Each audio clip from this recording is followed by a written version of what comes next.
Update. Am I the a-hole for calling my husband a disgrace after he said my miscarriage ruined his birthday? Original post. I miscarried yesterday afternoon at about 12 p.m. I've never had a miscarriage before, and this baby was so wished for. So it's all so fresh and I'm sobbing right now, so I apologize in advance if it doesn't make a whole lot of sense. My husband turned 27 yesterday. I, 26 female, was pregnant with my husband's, 27 male, second child. Yesterday, I was 8 weeks pregnant. The day before yesterday, we saw a beautiful heartbeat flickering on the screen, and today I'm devastated.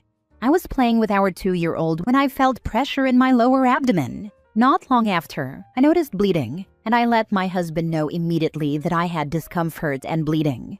Before long, I had passed what I believe was the fetus, and I messaged him, "I think I lost the baby." I wanted to keep him updated, and I guess I was seeking some kind of emotional support. I asked if he could come home, and he said, "Of course, if it's urgent." I said I thought it was, because the pain and bleeding were getting worse, and I was starting to feel lightheaded, and our 2-year-old was unattended in his playroom. We have no friends or family nearby that I could call who would get to us quicker than he could. I had to clean myself up, crawl downstairs to take paracetamol, make my son his lunch, and then put him down for a nap. At this point, my husband still wasn't home. He was working approximately 30 minutes away, but took closer to 60 minutes to get back. Hours later, when I asked, it was because he'd stopped at Tesco to pick up some beers. I ended up very poorly, losing lots of blood, lightheaded, vomiting, etc., and he had to take me to A&E. By the time I was discharged, it was almost 8 p.m. Last week, I had said I'd make him his favorite dinner for his birthday, which he reminded me of when we were almost home. I said I wasn't feeling up to it, and that whatever takeaway he wanted was on me. He said, "For f***'s sake," under his breath, and then muttered something along the lines of, "This bullshit has ruined my birthday." He didn't stop to get any takeaway, he just drove straight home. He put our son to bed, and I went to bed, and I'm not sure what he did after. I didn't see him this morning, as he had already left for work. He hasn't messaged me all day, and he got home a few hours ago. It's now 8:40 p.m., and he's been giving me the silent treatment. I tried to speak to him about an hour or so ago, and he ignored me, and I called him a disgrace. He slammed the bedroom door and locked me out of the bedroom. His mom has since messaged me and said I need to be patient, as he's also had a loss. She didn't ask how I was or anything.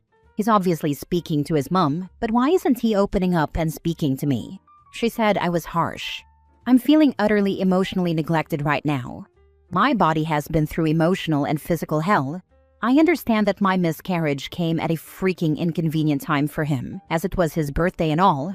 I'm not sure if it's the hormones making me feel crazy, but is it nuts to contemplate divorce? Am I the a-hole for calling him a disgrace? Now for the top comments before reading the updates. If it were me, I would leave him over this.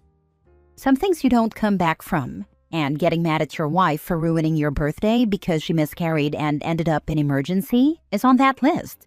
I'd be so repulsed by his selfishness and callousness that the thought of ever touching him again would make me vomit. He does not like her. His job is 30 minutes away, but it took him over an hour to get to her because he had to stop and get some beers. WTF. She could have bled out while her toddler was just left to himself. He doesn't deserve to have a wife or even a girlfriend, since he's too selfish to care about a living person in need. I hope OP has a male family member that can help give him something to really be upset about. That particular line made me mad for her. How dare he? I wish him the worst next 10 birthdays. May they be lonely, sad, and boring as hell. Not the a-hole OP. Leave his sorry butt, quick, fast, and in a hurry. Not the a-hole, and I can't imagine spending another minute under the same roof as this horrible, immature, cruel man. Yes, the miscarriage of a wanted pregnancy can be a huge loss for a man too, but that doesn't give him the right to be so selfish and treat you so cruelly. Your husband has showed a side of himself he can never hide again. Ask yourself if this is the kind of man you want in your life going forward. I'm so sorry for your loss. And let's be honest here, that POS does not care about this loss. Yeah, he was more upset about not being treated to a birthday dinner than about losing a child. WTF. Now for the first update. A kind Reddit user informed me that this is the best way to do an update, rather than adding a comment to my previous post, so hopefully this reaches the right people. I should have clarified in my original post from last week that the way my husband responded was completely out of character for him. He's usually a caring and supportive man, and is a good husband and father. The only incident where he's shown any kind of red flags was when I put together an accent chair. I used a screwdriver to attach the legs to the seat, and when he came home from work and saw that I'd done it myself, he jumped on it until it broke to show that I hadn't done it properly, and that I should have waited for him to come home. He'd been under a lot of stress at work, so I asked him to go to therapy, which he did, instead of pulling the divorce card straight away. We have been together for 7 years this May, and he's the only partner I've ever known. My family all love him and have accepted him from day one. I also should have clarified, yes, I know he was an a-hole in the scenario. I wasn't questioning that. What I was questioning was whether I took it a step too far in calling him a disgrace. He's going through a lot at work at the moment. It was his birthday. I'd been messaging him and telling him that I'd miscarried his child, and he had to leave work early. And then I called him a disgrace after he'd taken me to the hospital and was responding to the grief in his own way. I think the majority of people said I was not the a-hole in this scenario, and due to his behavior that my insult was justified. Thank you to everyone who reached out, checked in, offered condolences, and provided emotional support. I've read all my messages and tried to read most of the comments. Most of them have been very kind and helpful, and have helped a lot over the past few days. I had a scan yesterday, which confirmed that everything has passed successfully. Some people may remember that I was very worried about retained tissue due to my fever over the weekend. Also, my tonsillitis has fully cleared up, so I'm feeling almost back to normal physically. I left my husband. My son and I are staying with family in a different part of the country, so we are safe and managing.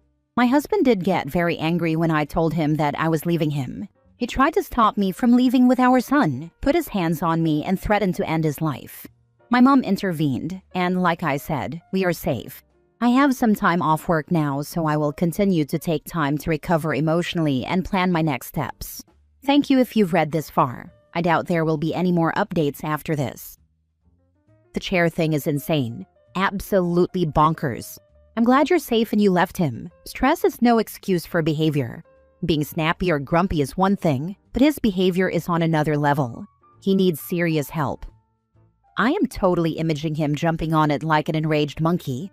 He had to jump on it to break it to prove her wrong, instead of, just redoing it. And how hard did he have to jump to break it? Because it kind of sounds like the chair was put together just fine for a normal human sitting on it. I'm glad you left him, but I am concerned you'll go back based on how this post is written. You are still speaking about him like he is a good husband and are justifying his behavior. Stop doing that. Make a therapy appointment for yourself. He's not here to defend himself, so I'm trying to make it as fair as possible from both sides, so he's not made out to be a monster.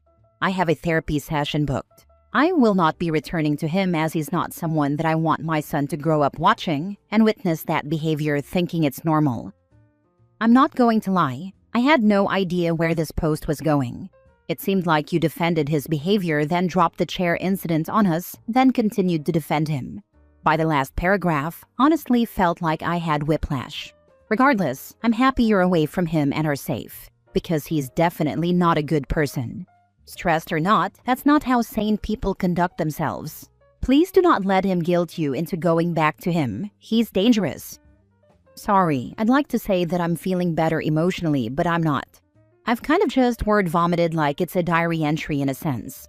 I'm going to start journaling from now so that I'm not just rambling to a load of strangers. Second update. Hi, I'm not sure if anyone remembers, but I posted on this app for the first time a while back after I had a miscarriage, and my husband said I ruined his birthday.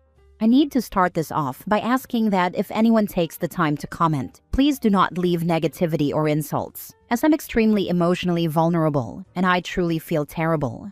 When I updated about 5 weeks ago, I didn't think I'd have to make another update. But in short, I'd left my husband, and he'd forcibly tried to keep me in the house by putting his hands around my neck. It was really frightening, and in that moment, it made me feel completely confident in my decision to leave. Since that day, I haven't had any contact with my husband. As I was leaving, he was screaming that he'd end himself if I left. It's not the first time he's threatened this in our relationship, but I called his mom once I was in the car to let her know. She said she'd go over to see him, and I didn't hear from her for another week or so. About 2 weeks ago, my husband was found dead in our family home. I'm angry, hurt, devastated, relieved, and most of all, guilty. I feel so guilty that he's gone. If I hadn't left, I'm certain he'd still be alive. But I can't be certain that I would be, or that our son would be. I don't know. I don't know how much sense I'm making. I just know that there were some people worried for mine and my son's safety. Please be kind. Please reach out to loved ones or local services if you're struggling. Do not feel guilty. If you would have stayed, he would have ended you, your son, then himself. Or he would be in jail for offing you. None of these outcomes are good. You did nothing wrong. You need a good therapist. You got loads of stuff to work through. He was always going to end himself. It was his final act of abuse. If OP had kept in contact, he would have made suicide threats to lure her back, so he could kill her then himself. If she had stayed after he choked her, he'd have ended her then himself. If she had never said she wanted out, he would have continued to escalate his abuse until he ended her then himself. I agree that this was a final act of abuse. He wanted her to feel guilty. If he didn't end her if she came back, he probably would have offed himself in front of her, knowing it would haunt her. There would have been no good outcome.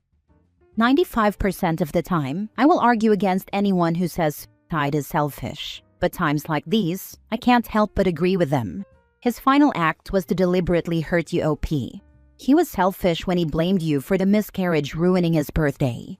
He was selfish when he threatened to take his own life to get you to stay with his abuse. And he was selfish when he took his own life, just to hurt you in an unimaginable way. Final update 5 months later. I randomly logged into this account today and saw countless messages checking in, so I thought I'd do a blanket response so you know we're okay. First of all, thank you. I was a shell of the person I am today 6 months ago when I first posted here to vent and get advice. I knew this app existed, but I had no idea that there are so many lovely people here, so ready to help and share similar experiences. It was exactly what I needed when I needed it, and I'm forever grateful. It was just over 6 months ago that I miscarried. My husband treated me like crap on the bottom of his shoe, and I left him, despite him choking me in an attempt to scare me into staying. I'm now doing really well. I'm being medicated for anxiety. I've had almost 6 months of regular therapy, which has been so beneficial, and so much more abuse has come to light. My now 3-year-old son has done really well. I do suspect autism, so I've started to get that ball rolling. If anyone is familiar with the right to choose process in England with children's ASD referrals, please message, as it's so confusing. He's been struggling with that in preschool, but otherwise doing really well, and I'm so proud of him. I'm about to complete buying a house near my family. I've been staying here with my mom since everything happened anyway, but at least we'll have our own space again, and near my support network. I'll never, ever, ever let a partner isolate me like that again. I have gone no contact with my mother-in-law and 2 sisters-in-laws, which stung a bit, but my life is much more peaceful.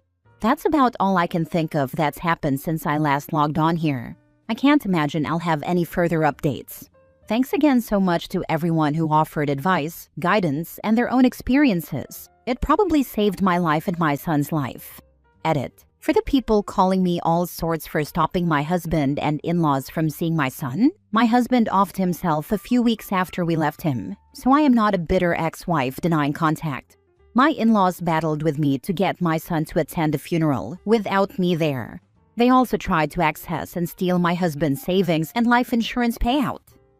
Glad you left. Choking is such a serious sign, on top of everything else.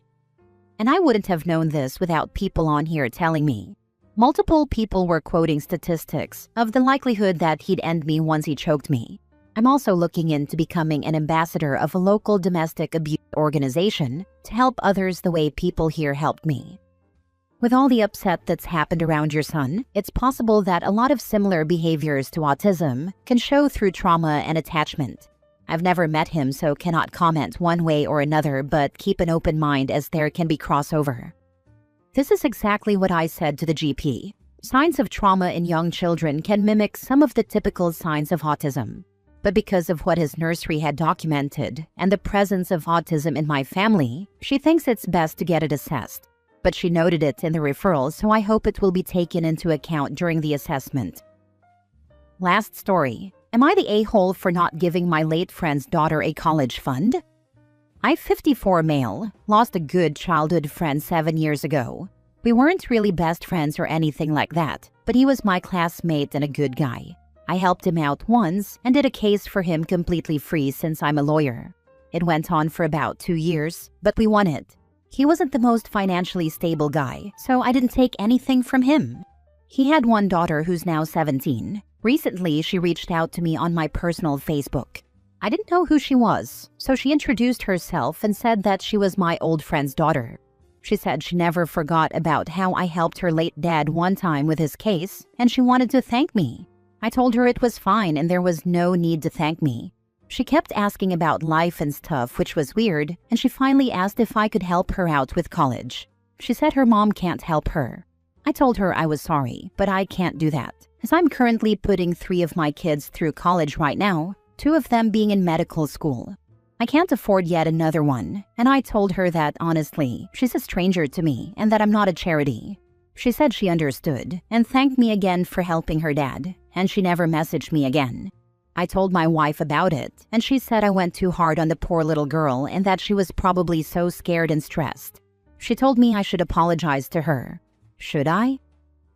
You probably could have stopped at telling her you're putting 3 kids through school and wished her luck. And no, don't follow up with her. I don't know. We saw plenty of stories about entitled people and everyone have a problem with it. Yet here we are. Her ask was so entitled. She started with, I still remember how you've helped our family for free, and ended with, so can you now pay for my college? To me, she needed to learn how inappropriate and entitled the ask was. Perhaps because of that, she won't grow up to be posted as another entitled person story in the future. Just let it go. I am less sympathetic after getting my kids through college. They are not the smartest kids ever, but both got into state college and both received a healthy financial aid package through FAFSA. No loans, just grants, and I am a single parent and not particularly wealthy. They also worked to help pay for costs and did not live at home. Since their undergraduate degrees, they all have gone on to complete graduate school. The daughter can figure it. There is money out there.